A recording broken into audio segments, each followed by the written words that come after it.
Class 11th के हमारे MP board के सभी विद्यार्थियों का 22 मार्च के दिन आपका पेपर है भूगोल का, और इसकी मैं लगातार आपको तैयारी करा रहा हूँ, समय समय पर सारी चीज़ें प्रोवाइड करा रहा हूँ, आपको अच्छे नंबर आए इसलिए।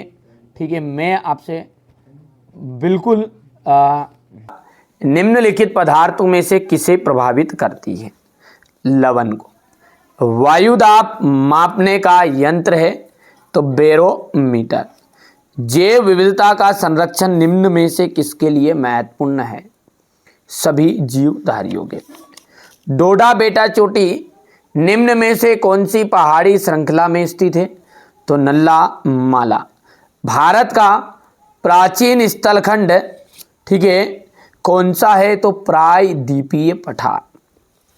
यदि हम बेटा आगे की बात करें तो ये रहेगा आपका, यहाँ से देख सकते हैं। ठीक है, बढ़िया से तैयारी करनी है आपको, है ना। ठीक है, ये आपका पेपर भूगोल का, ठीक है, आपके जिले में आने की संभावना 100% बनेगी। ठीक है, मैं जितने चीज़ें प्रोवाइड कराऊँ ना, आप तो बिल्कुल सॉल्यूशन के साथ अच्छे से समझो, मेरी जवाबदारी, आपको अच्छे नंबर आएंगे। भूतल का वहाँ बिंदु जो भूकंप के उद्गार केंद्र के समीपतम होता है अभिकेंद्र कहलाता है। बहुत सी संबंधित भू आकृतियां मिलकर भूदृश्य बनाती है। सबसे अधिक गर्त प्रशांत महासागर में मिलते हैं।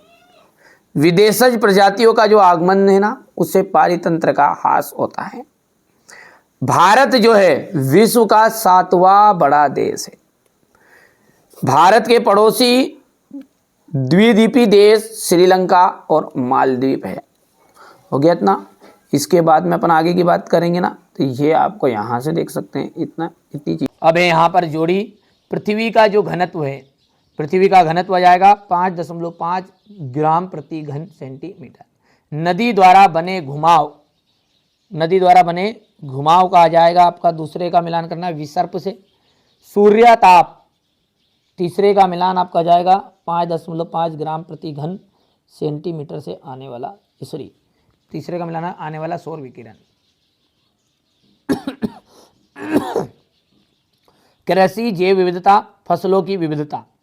गेंडा असम, पश्चिम बंगाल तथा दलदली क्षेत्र में पाया जाता है। यहां से आप कंप्लीट करोगे, है ना। अगला है पृथ्वी की त्रिज्या कितनी है? 6378 किलोमीटर।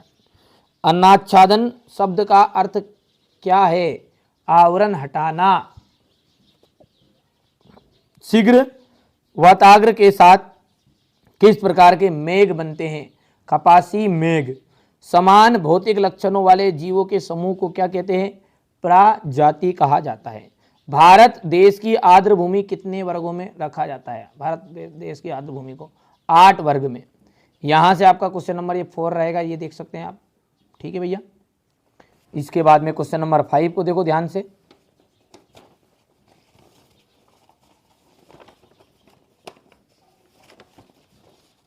यहाँ पर क्वेश्चन नंबर 5 सत्य सत्य रहेगा।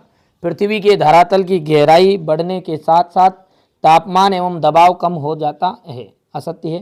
पवन द्वारा बहाकर लाई गई बारीक मिट्टी लोयस कहलाती है। क्या कहलाती है? लोयस। समदाब रेखाओं के दूर दूर होने से दाब प्रवणता अधिक होती है, असत्य रहेगा। यहाँ से सत्य रहेगा, 5वां सत्य रहेगा, 6ठा आपका सत्य रहने वाला है। ये आपका हो जाएगा क्वेश्चन नंबर 5। भूगोल किन किन शब्दों से मिलकर बना है? भूगोल की एक परिभाषा लिखिए। वे कौन कौन से कारक है जो भूमि पृथ्वी पर तापमान के वितरण को प्रभावित करते हैं?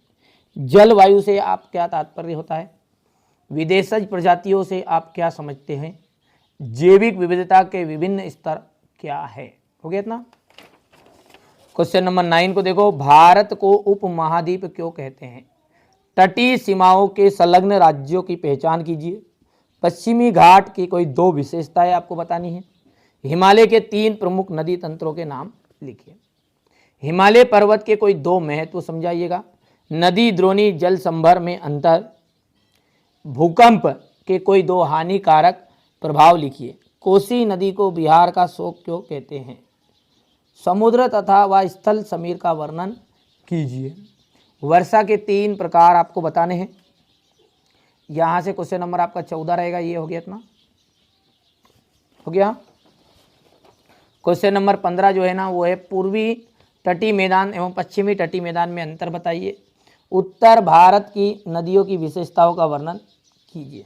ठीक है। इसके बाद में भारत में आने वाली प्राकृतिक आपदाओं को संक्षिप्त में समझाना है। सुनामी को उथले जल की तरंग क्यों कहा जाता है, इसके प्रभाव बताइए। ग्रहों के विकास संबंधी अवस्थाओं के बारे में बताइएगा। ये क्वेश्चन नंबर 17 हो गया है। मृदा और सेल में क्या अंतर है, क्वेश्चन नंबर 18 हो गया। मानसून वर्षा की विशेषताएं लिखनी है। उष्णकटिबंधीय तथा सदाबहार वनों की विशेषताएं बताइए।